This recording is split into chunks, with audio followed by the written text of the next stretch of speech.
코로나19 신규 확진자가 1,600명대를 기록하면서 4차 대유행 한가운데 정체돼 있습니다. 수도권의 거리두기 4단계는 결국 2주 연장됐죠. 정부가 언급한 방역의 최대 고비 7월 말 8월 초 본격적인 휴가철이 겹쳐서 비수도권의 방역까지 위협받고 있습니다.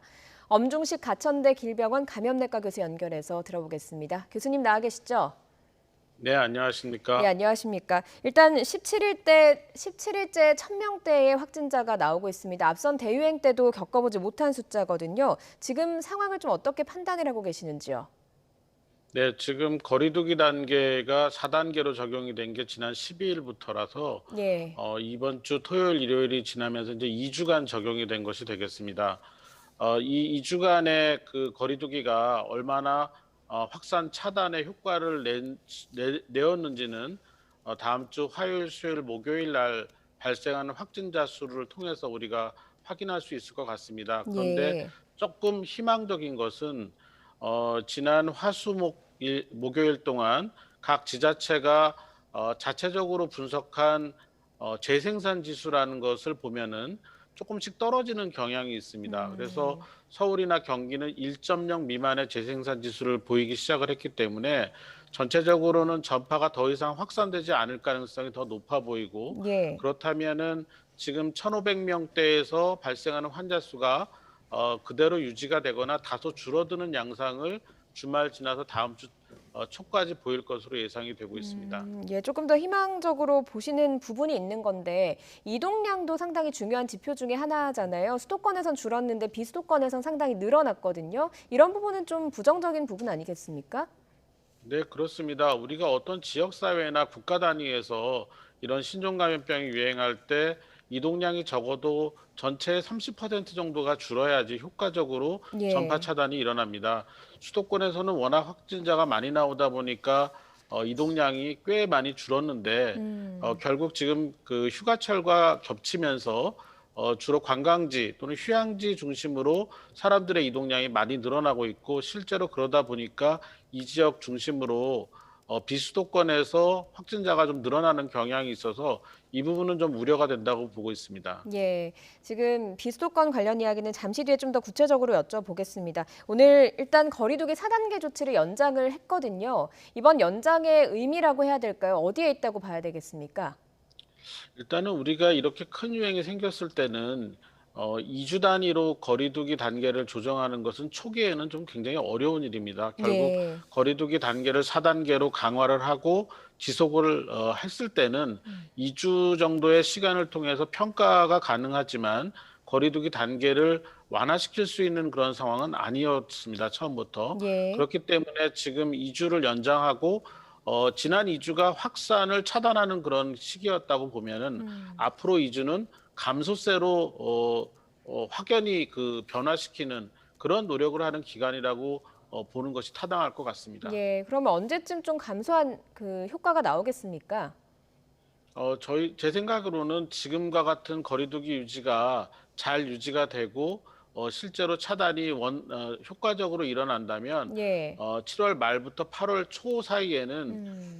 의미 있는 그런 감소가 시작이 될 거라고 생각을 합니다. 예, 일각에서는 지금의 4단계 거리두기 조치가 조금 내성이 생겨서 조금 더 강력한 플러스 알파의 조치가 필요할 것 같다라는 이야기도 있거든요. 필요 없겠습니까? 사실 방역만 따지고 보면, 방역의 입장으로만 생각을 해 보면 초기에 그 방역 강화가 예. 강할수록 짧은 시간 동안에 많은 감소를 일으킬 수가 있습니다. 음. 그런데 실제로 이런 강력한 방역 정책이 시행이 되면 현장에서 상당히 많은 거부감이나 또는 비협조가 일어날 수가 있습니다. 그렇기 예. 때문에 수위를 조절해서 진행을 한 것이고요. 음. 그렇지만 만약 다음 주 화수목에 발생하는 환자의 추이가 지난 2주간의 거리두기로 효과가 없다고 판단이 되는 상황, 그러니까 확진자가 더 줄지 않거나 늘어나는 상황이 된다면 음. 부분적인 방역 강화를 피할 수가 없고, 그럴 예. 때는 6시 이후 야간에 그 여러 업장이나 아니면 사람들이 많이 보이는 공간을 이 셧다운 시키거나, 음. 또는 지금 이 비수도권의 경우에는 거리두기 단계가 낮은 상태인데 예. 전국적으로 4단계를 동일하게 맞춰가는 그런 형태의 보완이 필요할 거라고 생각을 합니다. 예. 안 그래도 오늘 수도권은 4단계 거리두기 2주 연장을 했지만 비수도권에 대해서는 방역 당국이 조금 더 고민을 하고 있는 것 같거든요. 어떤 이유가 있겠습니까? 아무래도 지금 확진자가 발생하는 추이가 비수도권에서 증가하는 경향이 있긴 있지만 예. 지금 거리두기 단계 기준으로 봤을 때 4단계 기준에는 미흡한 부분이 있고요.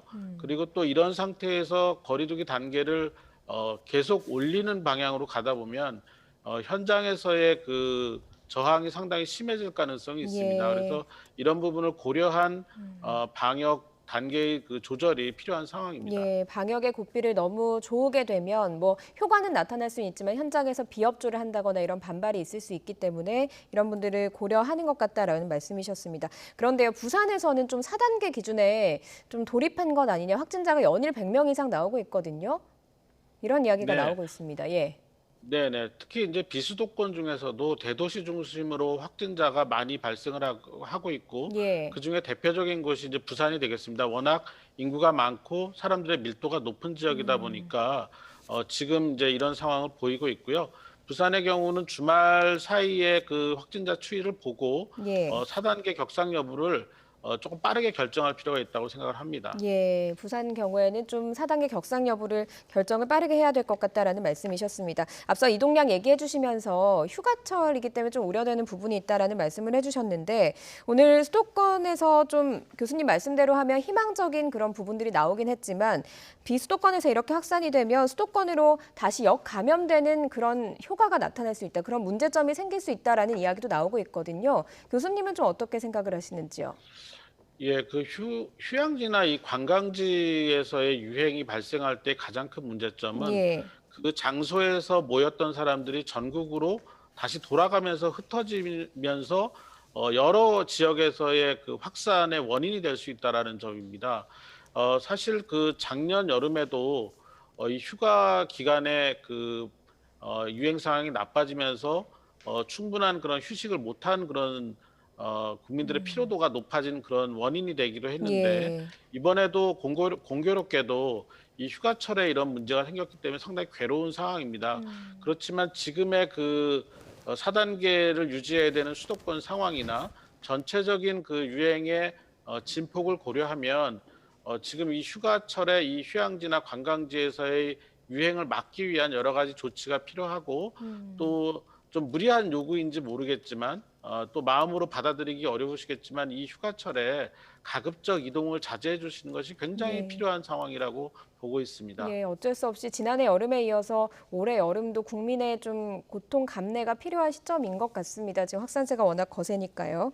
그리고 청해부대 관련해서도 여쭤보겠습니다. 오늘 장병중의 일부가 그 당시의 증상에 대해서 이야기를 했는데 피가 섞인 가래가 나왔는데도 해열제 처방을 받았다 이렇게 이야기를 했거든요.